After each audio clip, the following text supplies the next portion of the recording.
అందరికీ నమస్కారం. శాంతికుమారి, ఉమ్మడి నెల్లూరు జిల్లా గ్రంథాలయ సంస్థ చైర్పర్సన్. నేను ప్రమాణ స్వీకారం చేసిన తర్వాత జిల్లాలోని గ్రంథాలయాలని సందర్శించటం జరిగింది.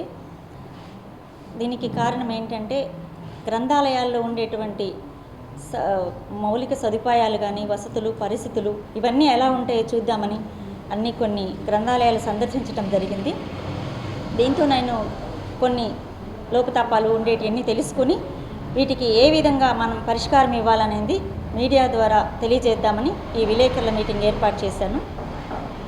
ముఖ్యంగా ఒక 4 ప్రణాళికలు ఏర్పాటు చేసుకున్నాము గ్రంథాలయాలకు సంబంధించి.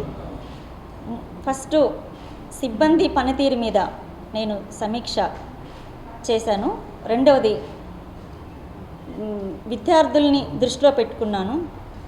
అన్ని చోట్ల గ్రంథాలయాల్లో విద్యార్థులు, ఇప్పుడు నిరుద్యోగులైనటువంటి విద్యార్థులు, కాంపిటేటివ్ ఎగ్జామ్స్కి ప్రిపేర్ అవుతున్నటువంటి విద్యార్థులకు మెటీరియల్స్ అనేటివి లేవు, అదొకటి గమనించాను.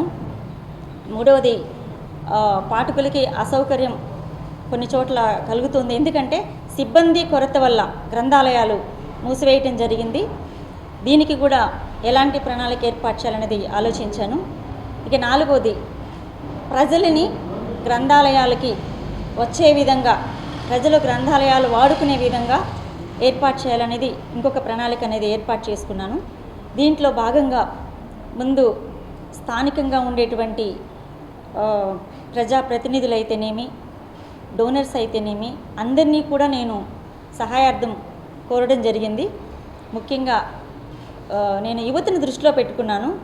ఇప్పుడు వచ్చేటువంటి కాంపిటేటివ్ ఎగ్జామ్స్కి కావలసినటువంటి మెటీరియల్స్ వారిని అడగడం జరిగింది. చాలామంది దాతలు ముందుకు వస్తున్నారు గ్రంథాలయాలకు సహాయం చేయడానికి. దాంట్లో భాగంగా నెల్లూరు గ్రంథాలయానికి సంబంధించి చైర్సు, ప్యాడ్సు, ఇంకా మెటీరియల్స్ కూడా నేను అడగటం జరిగింది అక్షయ ట్రస్ట్ వారిని. వారు చాలా వేగంగా స్పందించి ఈరోజు 2 లక్షల విలువ చేసేటువంటి చైర్స్ అయితేనేమి, ప్యాడ్స్ అయితేనేమి, మెటీరియల్స్ కూడా మాకు అందిస్తున్నారు. అట్లా అన్ని చోట్ల, అన్ని గ్రంథాలయాల్లో కూడా అలాగే సహాయం చేస్తున్నారు. ఇక నేను ప్రజలకు చేసే విజ్ఞప్తి ఏంటంటే, ప్రజలు గ్రంథాలయాలు ఉపయోగించాలి. మీ దగ్గరలో ఉన్నటువంటి గ్రంథాలయాల్ని మీరు ఉపయోగిస్తే తప్పకుండా అక్కడ ఉండేటువంటి లోతుపాట్లు అయితేనేమి, మా సిబ్బంది మీకు సహకరిస్తున్నారా లేదనే విషయాలు ఇవన్నీ మీరు మాకు తెలియజేశారంటే తప్పకుండా వాటి మీద మేము నిర్ణయం తీసుకుంటాం ఏం చేయాలనేది. ఇప్పుడు అవుట్సోర్సింగ్ ద్వారా కొంతమంది తీసుకుంటున్నామో వారిని డ్యూటీలోకి తీసుకున్న తర్వాత ఎక్కడైతే మూసేస్తున్నారో ఆ గ్రంథాలయాలన్నింటినీ ఓపెన్ చేస్తాము. తప్పకుండా విద్యార్థులు ముందుగా గ్రంథాలయాలు ఉపయోగించండి. మీరు రావాలి. మీరు కాంపిటేటివ్ ఎగ్జామ్స్కి అవసరమైనటువంటి పుస్తకాలని ఏ గ్రంథాలయానికి సంబంధించి ఆ గ్రంథాలయంలో నింపడానికి మేము సిద్ధంగా ఉన్నాము. మా సిబ్బంది కూడా ఇప్పుడు ఇంకా కొత్త సిబ్బందిని దింపుతున్నాము. అందరూ కూడా గ్రంథాలయాలకి మీరు వచ్చి ఉపయోగించుకుంటే గ్రంథాలయాలకి అభివృద్ధి అనేది జరుగుతుంది. సెస్ అనేది చాలా ఇంపార్టెంట్. సెస్ అమౌంట్ చాలా ఉంది.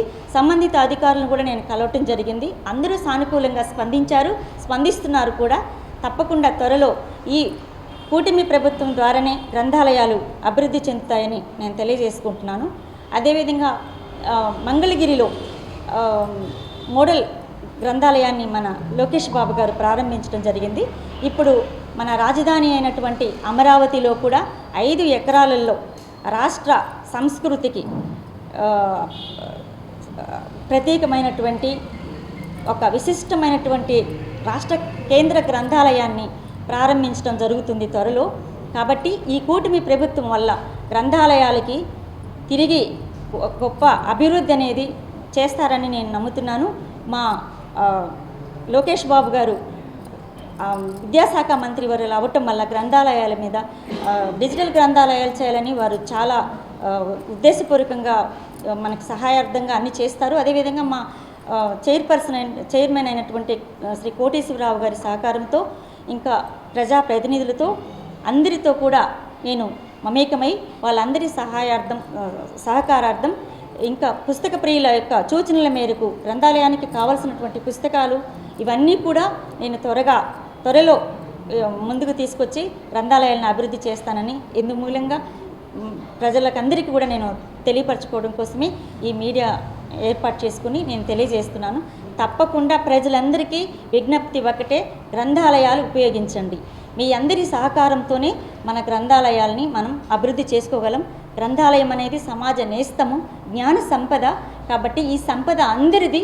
అందరూ సహకరిస్తే నేను కూడా నా వంతు కృషి చేసి తప్పకుండా ఈ 2-3 సంవత్సరాలలో ప్రతి చోట గ్రంథాలయాన్ని ఓపెన్ చేసి అన్ని చోట్ల గ్రంథాలయాలు కలకల్లాడే విధంగా చేస్తానని మీకు తెలియజేసుకుంటూ నమస్కరిస్తూ సెలవు తీసుకుంటున్నాను.